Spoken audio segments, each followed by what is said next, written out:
First of all, I want to say I'm sorry, Preston, Patrick, Warren, family and friends, that I can't be there for the celebration of my sister's life.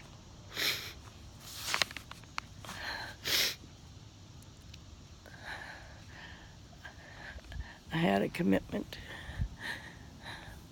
and if I hadn't gone this weekend, there would be 6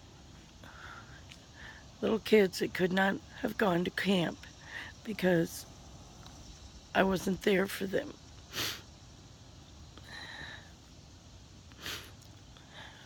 It's hard to make choices,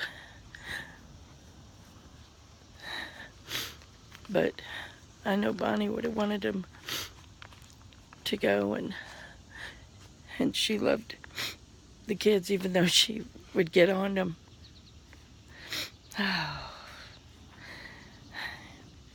Bonnie was had a free spirit.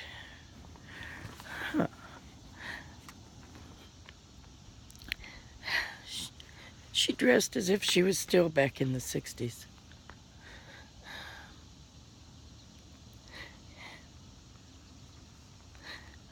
I think she thought that era she just never came out of. But you know what? Everything she wore, she looked good in. She knew how to dress. The jewelry, the crazy colors, just everything about her. Especially the hats. There wasn't anything that girl couldn't put on her head that she didn't look good. And me, I was always kind of jealous because I'd see Bonnie wearing all these hats and I never could wear any. They just never looked right on me at all. Oh. She always looked good. She never went out without looking good. Oh.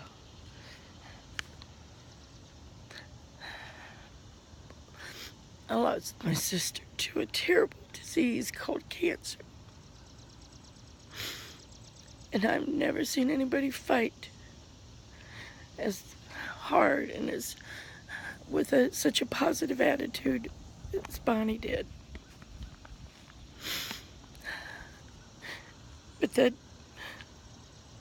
disease just overtook her. But she fought right to the very end. And I was so privileged to spend the last 2 days with her.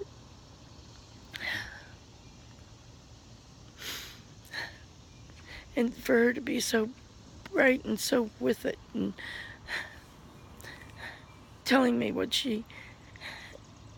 needed to be done and how was this one and how was that one, and just would talk and just wanted her boys there. And we was doing everything we could to make sure Patrick got there, and he did. She sure did love her boys, and she sure did do a good job. Preston and Patrick, you're 2 wonderful boys. Your mom loved you so much, and she only wanted the best for you guys. And that's what she got, because you guys are the best.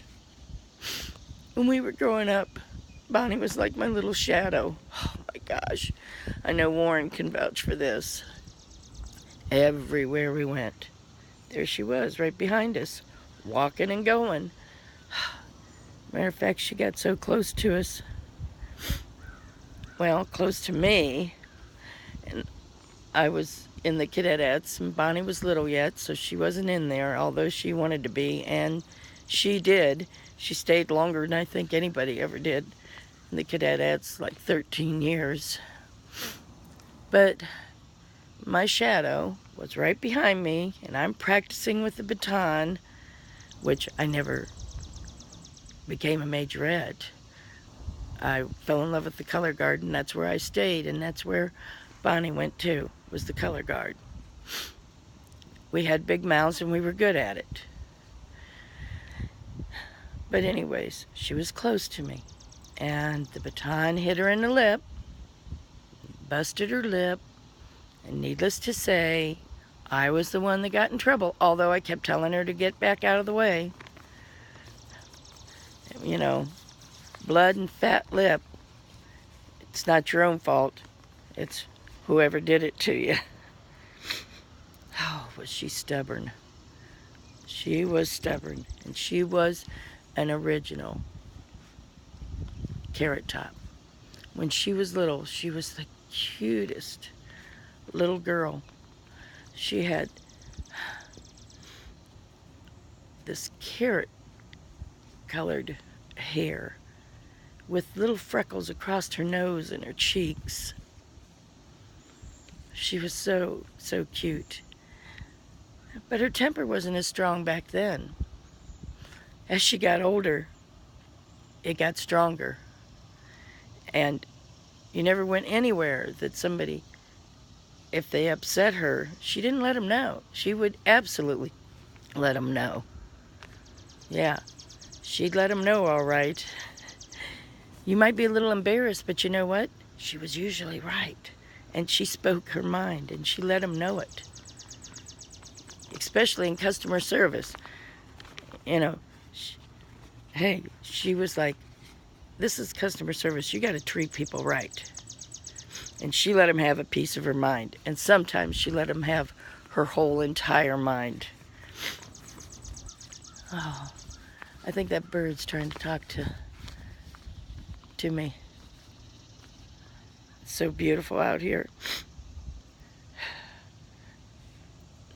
There was things that Bonnie and I didn't see eye to eye on, but that never stopped us from being best friends. It kept our relationship more interesting, to say the least.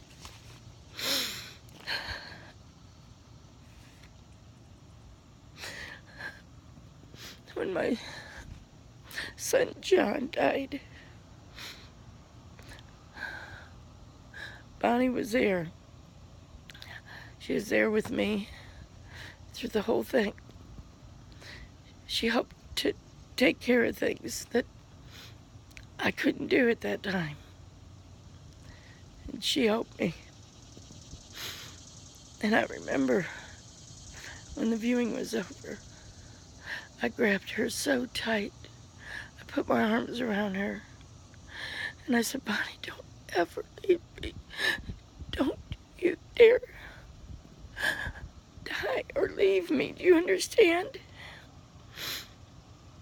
And now I know she's never leaving me. She's going to live on it in my heart, in the heart of all of her family and friends that are out there. And Preston and Patrick. She's never going to leave. Always going to be there. We're always going to see her and others.